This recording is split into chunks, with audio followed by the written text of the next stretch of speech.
दर्शकवृन्द नमस्कार, म शेरिफ केसी। लुम्बिनी प्रदेश डायरीमा यहाँहरूलाई स्वागत छ। लुम्बिनी प्रदेशभित्रका विभिन्न गतिविधिहरूलाई समावेश गरिएको टेलिभिजन कार्यक्रम लुम्बिनी प्रदेश डायरी लुम्बिनी प्रदेश सरकार आन्तरिक मामिला तथा कानून मन्त्रालयको सहकार्यमा तयार पारिएको हो। सामुदायिक टेलिभिजन बुद्ध आवाज कपिल वस्तुद्वारा उत्पादित कार्यक्रम तपाईले लुम्बिनी प्रदेशको सामुदायिक टेलिभिजन बुद्ध आवाज कपिल वस्तु सहित रूपन्देहीका बुद्ध सामुदायिक टेलिभिजन लुम्बिनी टेलिभिजन र राज्य टेलिभिजन गरी 4वटा टेलिभिजनबाट हरेक हप्ताको सोमबार र बिहिबार राति 8:30 बजेबाट करिब 9 बजेसम्म यसै समयमा हेर्न सक्नुहुन्छ।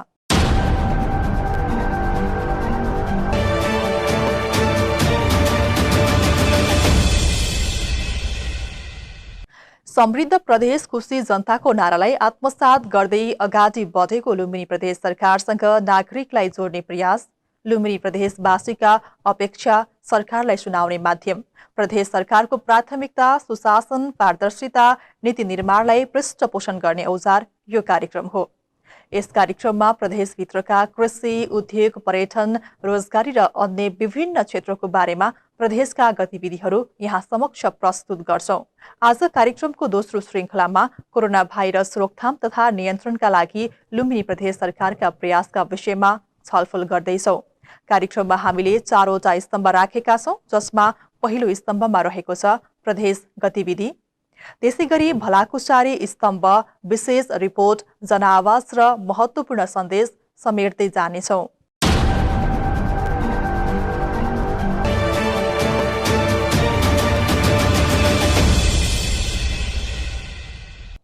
कार्यक्रममा अबको पहिलो स्तम्भतर्फ लागौं।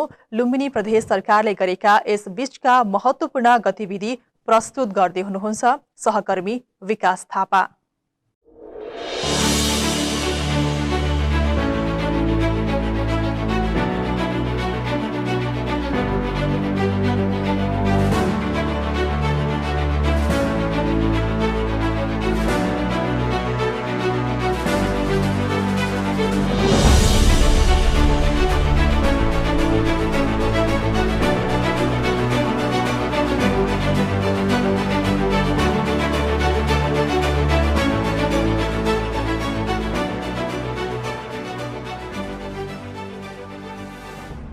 दाङको देउखुरी स्थायी राजधानी भएसँगै लुम्बिनी प्रदेश सरकारले राजधानीको गुरु योजना बनाउन सुरु गरेको छ। गएको असोज 20 गते बसेको प्रदेश सभा बैठकले प्रदेशको नाम लुम्बिनी र राजधानी राप्ती उपत्यका देउखुरी बनाउने निर्णय गरेको थियो। त्यही निर्णय अनुसार स्थायी राजधानीमा पूर्वाधार निर्माणको लागि गुरु योजना बनाउने तयारी थालिएको छ। लुम्बिनी प्रदेशको राजधानीलाई नयाँ अत्याधुनिक स्मार्ट र सुन्दर हरित शहरको रूपमा विकास गर्ने योजना अनुसार प्रदेशले पूर्वाधार विकास प्राधिकरणले गुरु योजना बनाउने प्रक्रियालाई अगाडि बढाएको छ। चीन र नेपालको बीचमा वर्षौं पहिलेदेखिको आपसी सम्बन्ध रहेको स्मरण गर्दै दुई देशबीचको सहकार्यले नयाँ शहर बनाउने योजना निर्माणमा सहयोग पुग्ने विश्वास व्यक्त गरिएको छ। लुम्बिनी प्रदेश सरकारको तर्फबाट प्रदेशको गुरु योजना निर्माणमा चीनी अनुभव र प्रविधिमा सहयोग गर्न गरिएको आग्रहलाई चीनले स्वीकार गरेको छ। लुम्बिनी प्रदेशका मुख्यमन्त्री शंकर पोखरेलले चीन भ्रमणको क्रममा सिचु प्रान्तबीच 2076 असारमा भगिनी समझदारी गर्नुभएको थियो। लुम्बिनी प्रदेश सरकारले नवलप्रासी बर्दघाट सुस्ता पश्चिममा नदी नियन्त्रणको कार्य सुरु गरेको छ। बाढी र कटानका कारण वर्षेनी ठूलो धनजनको क्षति हुन थालेपछि बस्ती जोगाउन गुरु योजना सहित पहिलो पटक नदी नियन्त्रणको कार्य अघि बढाएको हो। पहिलो चरणमा बस्ती र पुरातात्विक स्थल जोगाउने गरी जहरही र तुरिया नदीको गुरु योजना बनाएर नदी नियन्त्रणको कार्य सुरुवात गरिएको लुम्बिनी प्रदेशका भौतिक पूर्वाधार विकास मन्त्री बैजनाथ चौधरीले जानकारी गराउनु भएको छ। जहरही र तुरिया नदीमा आउने बाढीले वर्षेनी ठूलो क्षति पुर्याउने गरे पनि यी दुई नदी नियन्त्रणका लागि अहिलेसम्म कुनै प्रयास भएको थिएन। प्रदेश सरकारले दुवै नदीको उद्गम बिन्दुदेखि भारतीय सीमासम्मै नियन्त्रणको कार्य गर्ने उद्देश्यसहित गुरु योजना बनाएको मन्त्री चौधरीको भनाइ छ। जरही नदी नियन्त्रणका लागि 2 अर्ब र तुरिया नदी नियन्त्रणका लागि 1.5 अर्ब बढीको गुरु योजना बनाइएको मन्त्री चौधरीले स्पष्ट पार्नुभयो। अर्घखाँची जिल्लाको सन्धिखर्क नगरपालिका वडा नम्बर 1 स्थित शान्ति बगैँचामा करिब 1 करोडको लगानीमा कृषि सहकारी बजार निर्माण कार्य तीव्र गतिमा अगाडि बढिरहेको छ। यही माघ 1 गतेदेखि गर्ने बजार सञ्चालन उद्देश्य लिएको कृषि सहकारी बजारमा लुम्बिनी प्रदेश सरकारको 50 लाख र कृषि सहकारी सङ्घ अर्घखाँचीको 50 लाख लगानी रहेको छ। कृषकले उत्पादन गरेका कृषि उपजको खरिद तथा बिक्री वितरण गरिनुका साथै कृषकलाई आवश्यक पर्ने कृषि सामग्रीको उपलब्ध गराउने कृषि सहकारी बजारको मुख्य उद्देश्य रहेको कृषि सहकारी सङ्घ अर्घखाँचीका जिल्ला अध्यक्ष लक्ष्मण कणेलले बताउनुभयो। उहाँले सो बजार सञ्चालनमा आएपछि कृषकले आफूले उत्पादन गरेका कृषि उपजहरूको सही मूल्य पाउनुका साथै कृषकलाई आवश्यक पर्ने सम्पूर्ण सामग्रीहरू कृषकले उत्पादन गरेका वस्तुसँग साट्न पाउने हुँदा कृषकलाई कृषि पेसालाई अझै व्यवस्थित पुरस्कृत र परिष्कृत र वैज्ञानिक बनाउन महत्त्वपूर्ण भूमिका निर्वाह गर्न सक्ने विश्वास व्यक्त गर्नु भएको छ। अर्घखाँचीमा कृषि सहकारी बजार यति ठूलो लगानी गरेर बनाइएको पहिलो पटक हो। कृषि सहकारी बजारको सञ्चालनले अर्घखाँचीको कृषि क्षेत्रको विकासमा महत्त्वपूर्ण अवसर सृजना गर्ने देखिए तापनि यसको सफलता कति रहनेछ भन्ने कुरा बजार सञ्चालन पश्चात निर्क्युल गर्न सकिने छ। महिला प्रधानमन्त्री कप 2077 को लागि सञ्चालन गरेको लुम्बिनी प्रदेश स्तरीय महिला छनौट प्रतियोगिता सम्पन्नसँगै लुम्बिनी प्रदेशले आफ्नो महिला टोली घोषित गरेको छ।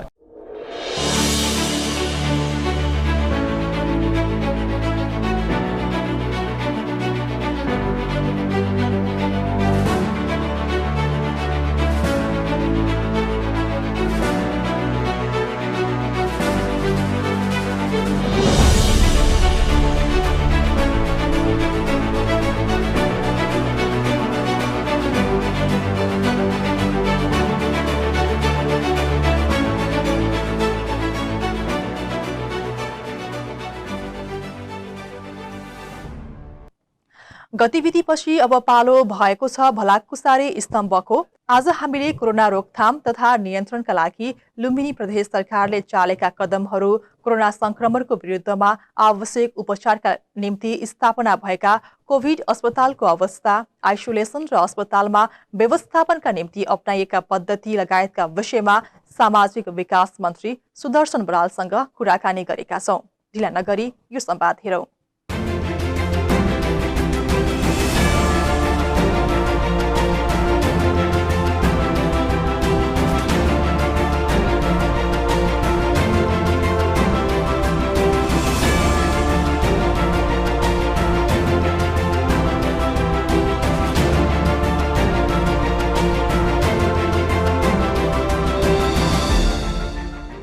कोरोना नियन्त्रण र रोकथामका लागि लुम्बिनी प्रदेश सरकारले के कस्ता कदमहरू चालेको थियो, यो विषयमा जानकारी गराइदिनुहोस् न। पहिलो कुरा चाहिँ हामीले प्रदेशको लागि कोभिडका लागि चाहिँ स्पेसल डेडिकेटेड हस्पिटल चाहिन्छ भन्ने कन्सेप्ट हामीले डेभलप गर्यौँ। त्यसअनुसार प्रदेशका 4वटा चाहिँ हामीले कोरोना डेडिकेटेड हस्पिटल निर्माण गऱ्यौँ। नेपालगञ्जमा, दाङमा, बुटवल र चाहिँ भैरवागढी 4वटा डेडिकेटेड हस्पिटल निर्माण गऱ्यौँ। त्यसै गरी टेस्टिङका लागि हामीले 5वटा चाहिँ हाम्रो सरकारी ल्याबहरू निर्माण गऱ्यौँ, जसमा हामीले चाहिँ 1,28,000 भन्दा बढी चाहिँ टेस्ट भइसकेको छ। त्यसै गरी 4वटा डेडिकेटेड अस्पतालबाट चाहिँ उपचार भइरहेको छ। खास गरी क्रिटिकल केयरको उपचार हामीले गरिराखेका छौँ। 4वटैमै हामीले चाहिँ कोभिडका लागि आइसियु निर्माण गरेका छौँ। त्यसै गरी आइसोलेसन सेन्टरहरू हरेक जिल्लामा एक एकवटा चाहिँ आइसोलेसन सेन्टर जो प्रदेशको तर्फबाट सञ्चालन गर्ने गरी गर्दै गए। यसरी टेस्टिङ गर्ने, उपचार गर्ने र त्यसै गरी स्थानीय तहसँगको समन्वयमा क्वारेन्टाइनहरू म्यानेजमेन्ट गर्ने र जनचेतना पनि फैलाउने, डिस्टेन्सिङ, सेनिटाइजिङ लगायतका कुराहरूको चाहिँ जनचेतना फैलाउने लगायतका कामहरू गऱ्यौँ र स्थानीय तहको स्वास्थ्य कर्मीहरूलाई स्वाब कलेक्सनको ट्रेनिङ पनि हामीले, ओरिएन्टेसन पनि हामीले सञ्चालन गऱ्यौँ। यसरी चाहिँ कोरोना नियन्त्रणका लागि प्रदेश सरकारको तर्फबाट हामीले सम्पूर्ण इफोर्टहरू लगायौँ। कोरोना संक्रमणको समयमा चाहिँ धेरै नागरिकहरूले रोजगारी गुमाएर बस्नुपर्ने अवस्था सृजना भयो। सँगसँगै दैनिक ज्याला गर्ने मजदुरी सँगसँगै अन्य व्यवसायका व्यक्तिहरू पनि, विभिन्न वर्गहरू पनि एकदमै अप्ठ्यारोमा परिरहेको अवस्था पनि थियो। ती नागरिकहरूलाई चाहिँ लुम्बिनी प्रदेशबाट के कस्ता राहतका प्याकेजहरू वितरण गरियो, राहतले कसरी हामी वितरण गरेका थियौँ, यो विषयमा एकैछिन स्मरण गरौँ न। पहिलो कुरा चाहिँ हामीले तत्काल जो सडकमा हिँडिराखेका दुःख पाइरहेका मानिसहरूका लागि र तत्कालै चाहिँ खाना लाउन समस्या भएका लकडाउनका कारण समस्या भएकाहरूलाई चाहिँ हामीले 109वटै स्थानीय तहमा चाहिँ बजेट उपलब्ध गरायौँ ताकि चाहिँ त्यस्ता दुःख पाएका मानिसहरूलाई तत्काल दाल चामल खाद्यान्न लगायतको राहत उपलब्ध हुन सकोस् भनेर झन्डै 16 करोड बजेट हामीले विनियोजन गरेका थियौँ र त्यसबाट राहत उपलब्ध गरायौँ। दोस्रो कुरा अब चाहिँ त्यसको लङ टर्म चाहिँ रोजगारी लगायतको कुरा आयो। त्यसका लागि हामीले बजेटमा व्यवस्था गरेर पहिला हामीसँग मुख्यमन्त्री ग्रामीण विकास परियोजना भन्ने कार्यक्रम थियो, त्यसलाई थोरै रिभाइज गरेर मुख्यमन्त्री रोजगार योजना कार्यक्रम त्यसको नामाकरण गरेर 109 तहमा नै तत्काल रोजगारी सृजना गर्न सक्ने गरी हामीले बजेट स्थानीय सरकारलाई उपलब्ध गरायौँ र त्यसको काम स्थानीय सरकार मार्फत हुन्छ, भइ नै रहेको छ। त्यसपछि अर्को चाहिँ कृषि कोभिड विशेष कार्यक्रम भनेर कृषकहरूका लागि लक्षित गरेर हामीले त्यसै गरी 109 तहमा नै जाने गरी 53 करोड रकम चाहिँ बजेट उपलब्ध गरायौँ र स्थानीय सरकारले त्यस्ता कृषि उद्यमीहरूलाई चाहिँ सहयोग उपलब्ध गराउँदै आएको छ र त्यसबाट काम भएको छ। अर्को चाहिँ हाम्रै मन्त्रालयबाट चाहिँ यो वर्ष हामीले करिब 30-35 करोडको बजेट राखेका छौँ, जहाँ 109 तहमा नै पुगेर हामीले त्यहाँका युवाहरू उद्यमी हुन चाहने मानिसहरूका लागि सिपमूलक तालिम चाहिँ यो वर्ष सञ्चालन गर्दैछौँ। गत वर्ष पनि थियो, त्यो तालिम चाहिँ कोभिडको कारणले सम्पन्न गर्न सकेनौँ। सुरुवात भइसकेकै ट्रेनिङ थियो, 1 महिना पुरा भइसक्यो, त्यसपछि हामीले त्यसलाई डिजल्भ गर्नु पर्यो। अहिले हामीले फेरि त्यो चाहिँ सुरु गर्दैछौँ र सबै चाहिँ बेरोजगारहरूका लागि रोजगार सृजना गर्नका लागि चाहिँ सिपमूलक तालिम सञ्चालन गर्दैछौँ। त्यसै गरी प्रदेश योजना आयोगले चाहिँ एउटा रोजगार पोर्टल निर्माण गरेको छ, जो उद्योगीहरू बिजनेसम्यानहरूले आफू कहाँ भएको रोजगारीको बारेमा जानकारी उपलब्ध गराउने त्यो कार्यक्रम पनि सँगसँगै अगाडि बढेको छ। जसरी 5 वर्षमा लुम्बिनी प्रदेशले 50% रोजगारीका अवसरहरू सृजना गर्ने भनेर आवधिक योजनाहरू पनि बनाएको थियो होइन। यसरी विभिन्न शीर्षकहरूमा बजेट विनियोजन भइरहँदाखेरि अर्को जटिल पाटो भनेको कार्यान्वयनको पाटो हुन्छ, बजेट कार्यान्वयनको पाटो पनि रहन्छ। यो बजेट कार्यान्वयनका लागि के कस्ता चुनौतीहरू देखिन्छ, यहाँले कसरी नियालिरहनु भएको छ यो विषयलाई? रोजगारी सृजनाका लागि तपाईँले सही कुरा उठाउनु भयो। हामीले आवधिक योजनामा त्यो राखेका छौँ र त्यसका लागि हामीलाई चाहिँ निजी क्षेत्रको सपोर्ट जरुरी हुन्छ। त्यस कारणले नै हामीले लास्ट इयर चाहिँ एउटा चाहिँ लगानी सम्मेलन गर्ने, त्यो पनि अन्तर्राष्ट्रिय स्तरको भनेर हामीले सेड्युल गराएका थियौँ। अन्तर्राष्ट्रिय बिजनेसम्यानहरू पनि आउन सक्नु र देशभरिका बिजनेसम्यानहरू आउन सक्नु र हाम्रो प्रदेशमा लगानीका क्षेत्रहरू चाहिँ हामीले त्यसलाई चाहिँ सो गर्ने भनेका थियौँ। त्यसको माध्यमबाट निजी क्षेत्रलाई उपस्थित गराउने, गभर्मेन्टले पनि लगानी गर्ने, प्रदेश सरकारबाट उनीहरूले चाहिँ बिजनेसम्यानहरूले चाहिँ के चाहिँ सपोर्ट चाहन्छन् ताकि यहाँ जब क्रिएट गर्न सकियोस् भनेर हामीले त्यो सेड्युल गराएका थियौँ। कोभिडको कारणले चाहिँ त्यो लगानी सम्मेलन हुन सकेन। यो वर्ष पनि फेरि हामी कहीँ यो वर्षको अन्तिमसम्म त्यो लगानी सम्मेलन गर्न सक्छौँ कि भनेर हामी त्यसलाई चाहिँ टाइम टेबलमा राखेका छौँ, ताकि ठुलो स्केलमा निजी क्षेत्रको तर्फबाट चाहिँ जब क्रिएट होस्। सँगसँगै चाहिँ हाम्रो प्रदेश सरकारको तर्फबाट हुने थुप्रै कार्यक्रम, विकास निर्माणका कार्यक्रमहरूमा पनि जब क्रिएट होस्, यहीँका मानिसहरूले चाहिँ रोजगारी पाउन् भन्ने हिसाबले प्रोग्रामको मोडालिटी त्यस्तो गराएका छौँ। कोरोनाको कारण देखाएर कालोबजारी गर्ने क्रम पनि बढेको थियो भनेर समाचारहरू पनि आइरहेका थिए। कोरोनाको समयमा चाहिँ बजार अनुगमन कसरी गरियो? पहिलो कुरा चाहिँ बजार अनुगमनको अधिकार चाहिँ स्थानीय सरकारलाई छ र स्थानीय सरकारले त्यसमा एक्टिभली काम गर्नुभयो। त्यसबाहेक पनि हाम्रो स्थानीय प्रशासनहरूको कोअर्डिनेसनमा चाहिँ त्यो अनुगमन गर्ने भनेर हामीले त्यस अनुगमनलाई पनि तीव्रता दिएका थियौँ। त्यसै गरी हाम्रो उद्योग मन्त्रालयको तर्फबाट उद्योग व्यवसायीहरूलाई लगातार कोअर्डिनेट गर्ने, कृत्रिम अभाव सृजना हुन नदिनका लागि चाहिँ लगाउने। त्यस्तै हाम्रो मन्त्रालयको कोअर्डिनेसनमा चाहिँ हामीले जस्तो औषधि तथा मतलब चाहिँ यो मेडिकल इक्विपमेन्टको सेक्टरमा त्यस्तो प्रकारको कृत्रिम अभाव सृजना नहोस् भन्नका लागि हामीले चाहिँ औषधि व्यवसायीहरू, मेडिकलहरू, त्यसै गरी चाहिँ मेडिकल इक्विपमेन्ट सप्लायरहरूलाई चाहिँ निरन्तर सम्पर्कमा राख्यौँ र हाम्रो प्रदेशमा कहिले पनि औषधिको अभाव भएन वा औषधिजन्य सामग्रीको पनि अभाव भएन र मतलब भन्सार क्लियरेन्स गर्नुपर्ने भन्सारमा अड्केका सामानहरू ल्याउने हकमा पनि प्रदेश सरकारले सहजीकरण गर्यो। त्यसैले खाद्यान्नदेखि लिएर अन्य सबै विषयहरूमा चाहिँ खास जनगुनासो आउने गरी चाहिँ कृत्रिम अभाव सृजना हुन प्रदेश सरकारले दिएन, म यो चाहिँ भन्न सक्छु। हामी संवादको अन्तिममा पनि रहेका छौँ। अब चाहिँ कोरोनाबाट तङ्ग्रिनको लागि र सँगसँगै कोरोनाबाट हामी बच्नको लागि लुम्बिनी प्रदेशवासी सँगसँगै आम नागरिकले के कस्ता कुराहरूमा सावधानी अपनाउनु पर्छ र कसरी हामी चाहिँ कोरोनाबाट तङ्ग्रिन सक्छौँ, यहाँले के भन्न चाहनुहुन्छ, के सुझाव दिन चाहनुहुन्छ लुम्बिनीवासीलाई? पहिलो कुरा चाहिँ अब कोभिड एउटा महामारी हो र यो जसलाई पनि हुनसक्छ, त्यस कारणले हामीले एउटाले अर्कालाई, छिमेकीलाई, समाजलाई सहयोग गर्नुपर्ने त्यो वातावरण बनाउनु पऱ्यो। हामीले बिचमा निकै पीडादायी अवस्था पनि भोग्यौँ। हाम्रा नर्सहरू चाहिँ डक्टरहरूलाई चाहिँ क्वार्टरमा बसेको, डेरामा बसेकाहरूले कोभिडमा काम गर्छ भनेर कैयौँ मानिसहरूले निकाल्नु भयो। त्यो अवस्थामा पनि हाम्रो स्वास्थ्यकर्मीहरूले लगातार काम गर्नुभयो। त्यस कारणले हामी चाहिँ कतै अमानवीय त हुँदैछौँ भन्ने जस्तो सङ्केत पनि देखा परे। त्यो मानवताको उचाइ चाहिँ हामीले फेरि पनि सौहार्दता सम्बन्धलाई चाहिँ माथि उठाउने र एउटाले अर्कालाई सहयोग गर्न जरुरी छ। बाँकी चाहिँ कोभिडको कारणले पैदा भएको आर्थिक सामाजिक समस्याको समाधानका लागि प्रदेश सरकारको तर्फबाट पनि हामीले एज ए होलमा हामी के गर्न सक्छौँ आर्थिक रूपमा सबै हिसाबले आफ्टर कोभिड चाहिँ कसरी यसलाई पुनर्स्थापित गर्ने भन्ने बारेमा चाहिँ एउटा दीर्घकालीन प्रोग्रामसहित आउँदैछ। त्यसका लागि स्थानीय सरकार, नागरिक समाज सबैलाई हामीलाई सहयोगको खाँचो छ। प्रदेश सरकार नेतृत्व गर्न तयार छ। म यही कुरा राख्न चाहन्छु।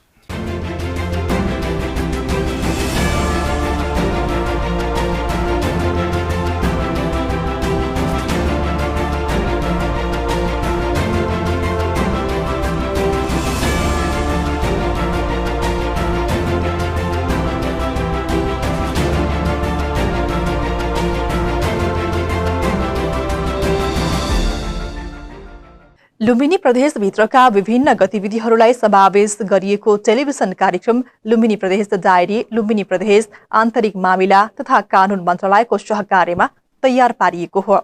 यो कार्यक्रम लुम्बिनी प्रदेशको सामुदायिक टेलिभिजन बुद्ध आवाज कपिल वस्तु, बुद्ध सामुदायिक टेलिभिजन, लुम्बिनी टेलिभिजन रूपन्देही र राज्य टेलिभिजनबाट हरेक हप्ताको सोमबार र बिहिबार यसै समयमा प्रसारण हुने गर्छ।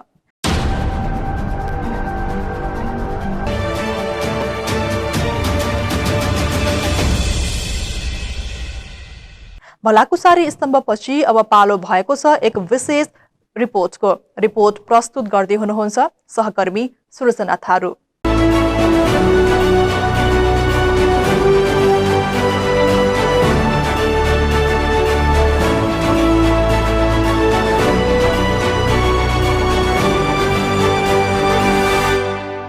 लुम्बिनी प्रदेशको भारतसँग झण्डै 400 किलोमिटरको खुला सिमाना छ, जसका कारण यस प्रदेशको ठूलो संख्यामा भारतमा रोजगारीका लागि जाने प्रचलन रहँदै आएको छ।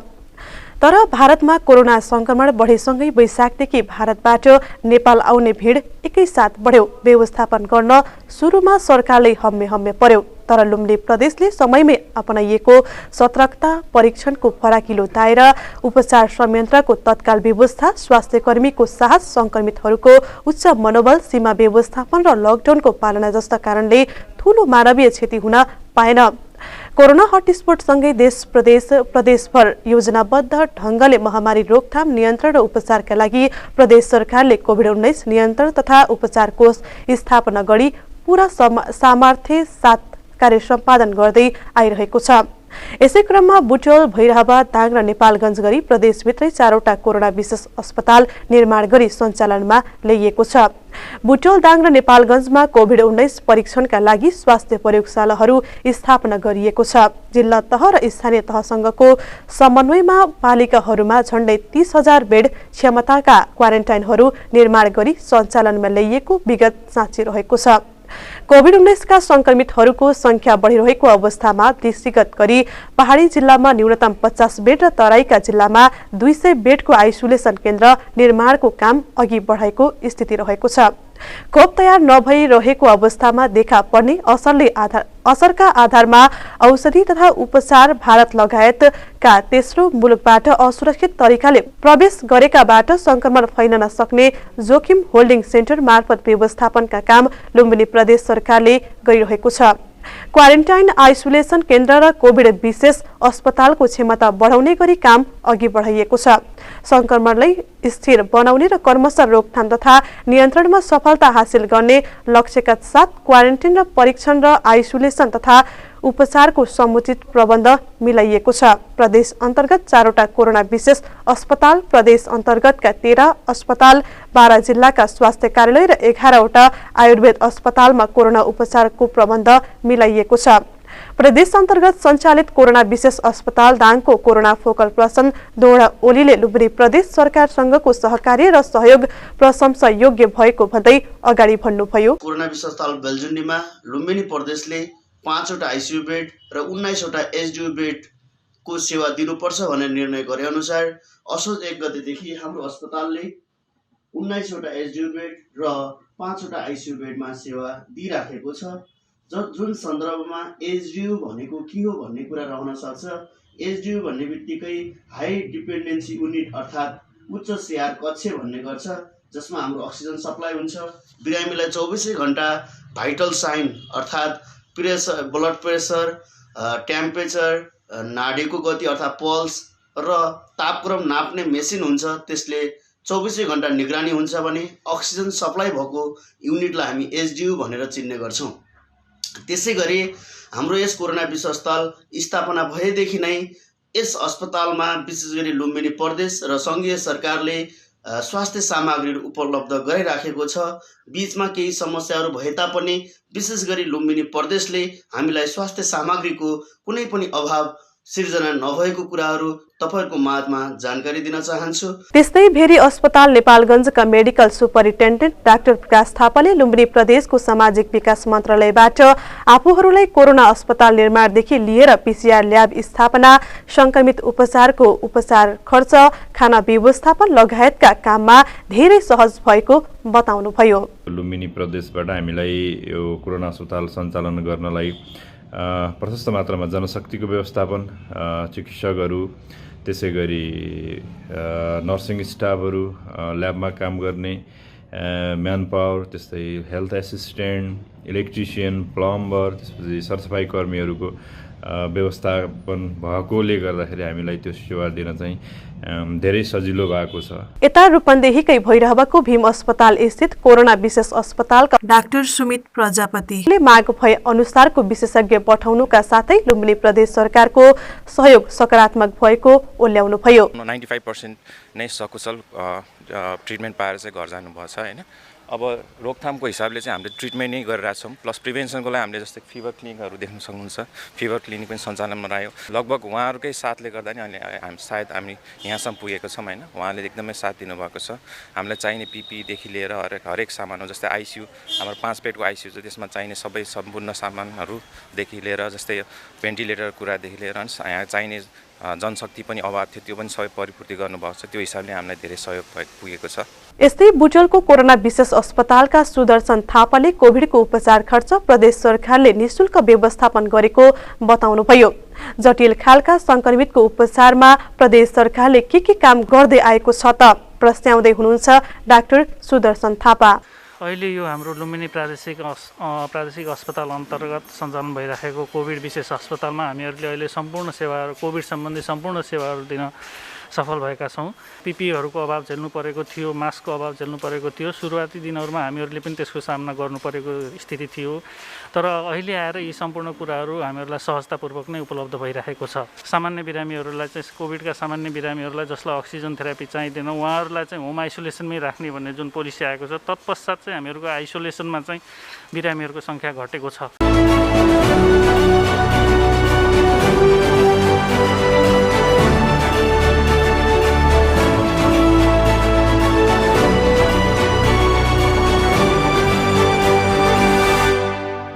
अबका क्रममा जनावासतर्फ लागौं। यस स्तम्भमा हामीले कोरोना रोकथाम तथा नियन्त्रणमा लुम्बिनी प्रदेश सरकारले गरेका कार्यलाई तपाईले कसरी लिनु भएको छ भनेर प्रदेशवासीको धारणा बुझ्ने कोसिस गरेका छौं। के छ त लुम्बिनी प्रदेशवासी जनताको अभिमत हेरौं।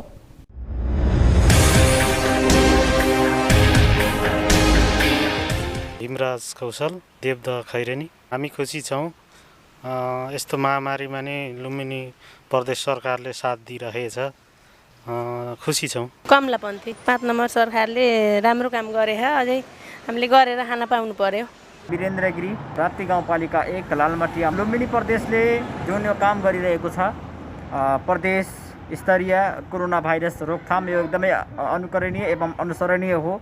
किनभने यो रोग एउटा महामारीको रूपमा जुन एउटा विश्वभरि फैलिएको छ, यो रोगलाई रोक्नको लागि एकदमै सावधानीपूर्वक सचेतनापूर्वक प्रदेश सरकारले काम गरिरहेको छ। यसमा हामीले गर्व गर्नुपर्छ र यो काम आफैमा एउटा अनुसरणीय काम हो।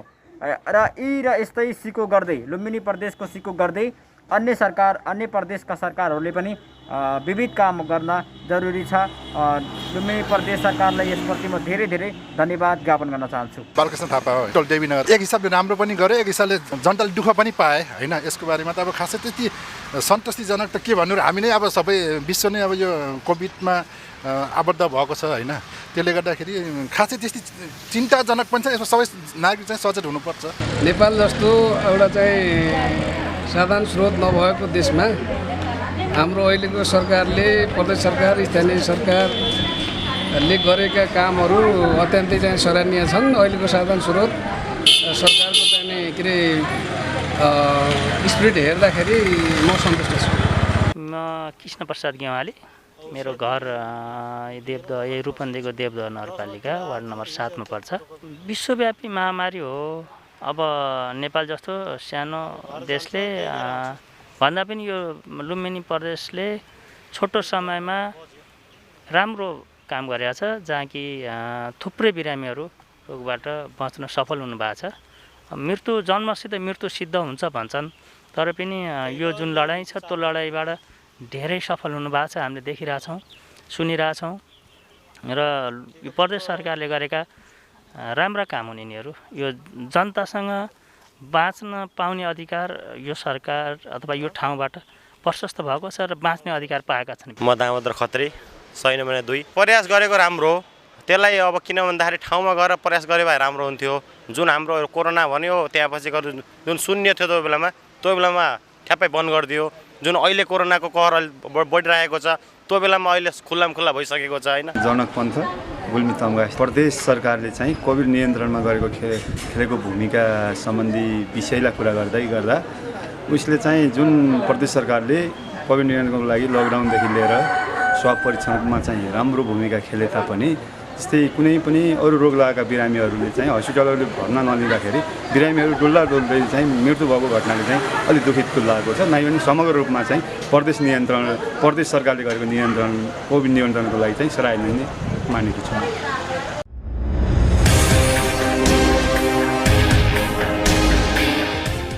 आजको श्रृङ्खलाबाट बिदा हुने समय भएको छ। बिदा हुनुभन्दा पहिला यो महत्त्वपूर्ण सन्देश हेरौँ।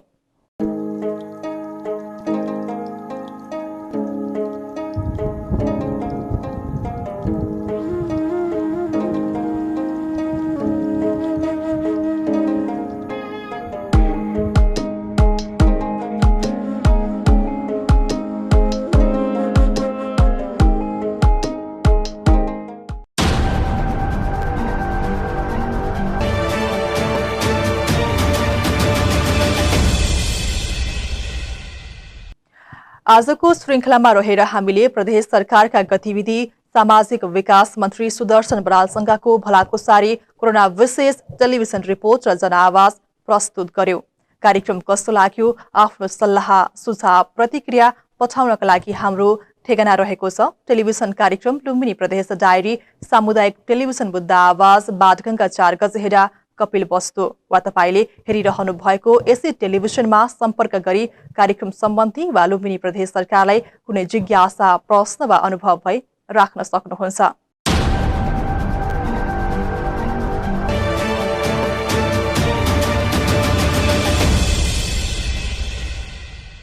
तपाई हाम्रो भेट भने अर्को श्रृङ्खलामा हुनेछ। कार्यक्रम सम्पादनमा साथ दिनुहुने लक्ष्मण सापकोटा र योगेश पाठकलाई धन्यवाद भन्दै आजको श्रृङ्खलाबाट म सेरिफ बिदा हुन्छु। हवस् त, नमस्कार।